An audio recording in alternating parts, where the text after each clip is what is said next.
ఫిబ్రవరి 28వ తేదీ మన జాతీయ విజ్ఞాన దినోత్సవం, నేషనల్ సైన్స్ డే. నా మాతృభూమిలో నిజమైన సైన్స్ నిర్మాణం చేయదలుచుకున్నాను అంటూ చివరి వరకు భారతదేశంలో సైన్స్ అభివృద్ధికి పాటుపడ్డ మహనీయుడు చంద్రశేఖర్ వెంకట్రామన్ సివి రామన్ గారి పరిశోధనా ఫలితాన్ని ధృవీకరించిన రోజు ఫిబ్రవరి 28. కనుక ఈ రోజుని జాతీయ సైన్స్ దినోత్సవంగా ప్రభుత్వం ప్రకటించింది. ఈ సందర్భంగా సివి రామన్ గారిని స్మరిస్తూ ఒక్కసారి ఆయన గురించి, మన దేశ శాస్త్రవేత్తల గురించి తెలుసుకుందాం. 1928 ఫిబ్రవరి 28న రామన్ ఎఫెక్ట్ అంటే పారదర్శకంగా ఉన్న ఘన లేదా ద్రవ లేదా వాయు మాధ్యమం గుండా కాంతిని ప్రసరింపచేసినప్పుడు అది తన స్వభావాన్ని మార్చుకుంటుంది. ఈ దృగ్విషయాన్ని 1928 మార్చి 16న బెంగుళూరులో జరిగిన శాస్త్రజ్ఞుల సదస్సులో చూపించారు.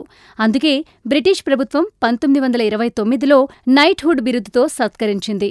ఈ రామన్ ఎఫెక్ట్ అసామాన్యమైందని, అందులో 200 రూపాయలు కూడా ధర చేయని పరికరాలతో ఆ దృగ్విషయ నిరూపణ జరగడం అద్భుతమైందని ప్రపంచ శాస్త్రజ్ఞులందరూ రామన్ను అభినందించారు.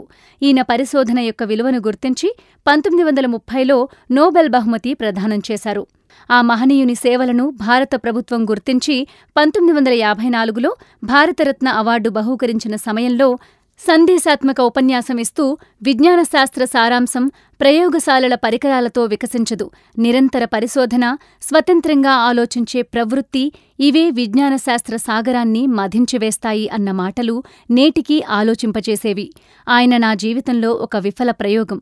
ఎందుకంటే నేను నా మాతృభూమిలో నిజమైన సైన్స్ నిర్మాణం చేయగలను అనుకున్నాను అంటూ చివరి వరకు భారతదేశంలో సైన్స్ అభివృద్ధికై పాటుపడ్డ ఆ మహనీయుడు 1970 నవంబర్ 20న భౌతికంగా కన్నుమూసినా ప్రతి సంవత్సరం ఫిబ్రవరి 28న జాతీయ సైన్స్ దినోత్సవంగా ప్రకటించుకుని ఆయనను చిరంజీవిగా మన మధ్యే నిలిపేలా కొన్ని సంస్థలు ఆయన పేరు మీద టాలెంట్ టెస్టులు, సైన్స్కు సంబంధించిన కార్యక్రమాలు చేపడుతున్నాయి. విద్యార్థుల్లో ఆయన స్ఫూర్తిని నింపుతూ సైన్స్ అంటే మక్కువ కలిగేలా చేస్తున్నాయి. 1928లో ఫిబ్రవరి 28న ఈయన రామన్ ఎఫెక్టును కనుగొన్న సందర్భాన్ని పురస్కరించుకుని భారతదేశంలో ఫిబ్రవరి 28వ తారీఖును జాతీయ విజ్ఞాన దినోత్సవంగా జరుపుకుంటారు. సివి రామన్ గారి గురించి తలుచుకున్నాం కదా. జాతీయ విజ్ఞాన దినోత్సవ సందర్భంగా మన భారతదేశంలో మిగిలిన ప్రముఖ శాస్త్రవేత్తల పేర్లు కూడా ఒక్కసారి తలుచుకుందాం. శ్రీనివాస రామానుజన్ అనే భారతీయ గణిత శాస్త్రజ్ఞుడు స్వతంత్రంగా గాస్, కుమ్మేర్ మరియు హైపర్ రేఖాగణిత సిరీస్లను కనుగొన్నారు. అంతేగాక ఆయన సంఖ్యా సిద్ధాంతం మీద ప్రసిద్ధ రచనలు చేశారు. భిన్నాలు మరియు అపరిమిత సిరీస్లను కొనసాగించారు. 20వ శతాబ్దపు అత్యుత్తమ గణిత శాస్త్రవేత్తగా గుర్తించబడ్డారు. మరో ప్రసిద్ధ విద్యావేత్త, రసాయన శాస్త్రవేత్త, ఉపాధ్యాయుడు అయిన ప్రఫుల్ల చంద్రరాయ్ మొదటి భారతీయ ఔషధ సంస్థ బెంగాల్ కెమికల్స్ అండ్ ఫార్మాస్యూటికల్స్ ఏర్పాటు చేశారు. భారతీయ రసాయన శాస్త్రవేత్త మరియు వ్యాపారవేత్తగా ఆయన చాలా ప్రసిద్ధి చెందారు. అంతేకాక కెమిస్ట్రీ రాయల్ సొసైటీ వారిచే జీవిత పురస్కారాన్ని పొందారు.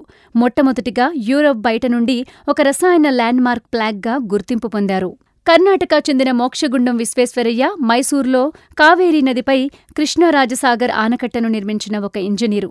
ఆయన గౌరవార్థం భారతదేశం ప్రతి సంవత్సరం ఆయన పుట్టినరోజు సెప్టెంబర్ 15న ఇంజనీర్స్ డేగా జరుపుకుంటున్నారు. ఆయన ప్రజా మరియు ఆధునిక నిర్మాణ భారతదేశం గురించి చేసిన వివిధ రచనలకు 1955వ సంవత్సరంలో భారతరత్న అవార్డు లభించింది. మరో భౌతిక శాస్త్రవేత్త హోమీ జహంగీర్ బాబా. హోమీ బాబా ఒక సైద్ధాంతిక భౌతిక శాస్త్రవేత్త మరియు ఒక ప్రసిద్ధ భారతీయ శాస్త్రవేత్త. Tata institute of fundamental research మరియు బాబా అటామిక్ రీసెర్చ్ సెంటర్ స్థాపించడంలో ప్రముఖమైన పాత్రను పోషించారు. ఆయన భారతీయ అణుశక్తి చీఫ్ ఆర్కిటెక్ట్గా ఉన్నారు. ఆయన భారతదేశంలో అత్యంత ప్రఖ్యాత శాస్త్రవేత్తల్లో ఒకరుగా ఉన్నారు. మరో మహానుభావుడు జగదీష్ చంద్రబోస్ గారు. బెంగాలీ భౌతిక శాస్త్రవేత్త, జీవ శాస్త్రజ్ఞుడు, వృక్ష శాస్త్రజ్ఞుడు మరియు పురాతత్వవేత్త అయిన జేసీ బోస్ రేడియో మరియు మైక్రోవేవ్ ఆప్టిక్స్ రంగంలో వివిధ అధ్యయనాలను కనుగొన్నారు. ఆయన జంతువులు మరియు మొక్కలు వివిధ పరిస్థితుల్లో ఎలా ఉంటాయో తెలుసుకోవడానికి క్రెస్కోగ్రాఫ్ అనే పరికరాన్ని కనుగొన్నారు. మనమంతా సలాం చేయాల్సిన మరో మహానుభావులు సలీం అలీ గారు. సలీం అలీ పక్షుల అధ్యయనం మరియు వాటిని వర్గీకరించడంలో అపారమైన ఆసక్తి కలిగిన ఒక భారతీయ పక్షి శాస్త్రవేత్త.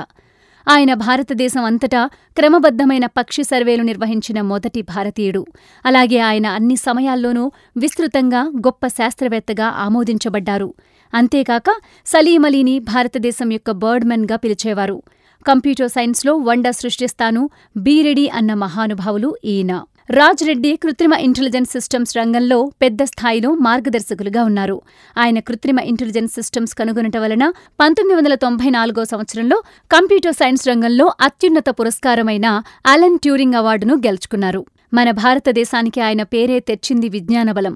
ఆయన వేరెవరో కాదు, ఏపీజే అబ్దుల్ కలాం. అందరం పెడదాం ఆయనకి సలాం.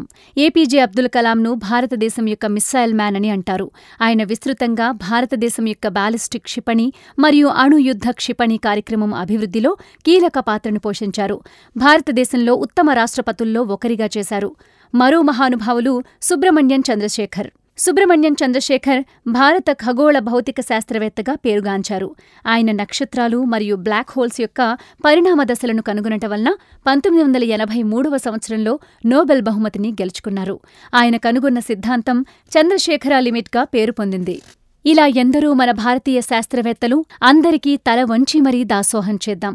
ఎందుకంటే ఇవాళ సమాజంలో మనకి అవసరమైన శాస్త్ర సాంకేతిక పరికరాలు, వైద్య సదుపాయాలు అన్నీ మనకి ఉన్నాయంటే ఇదంతా వారి చలువ.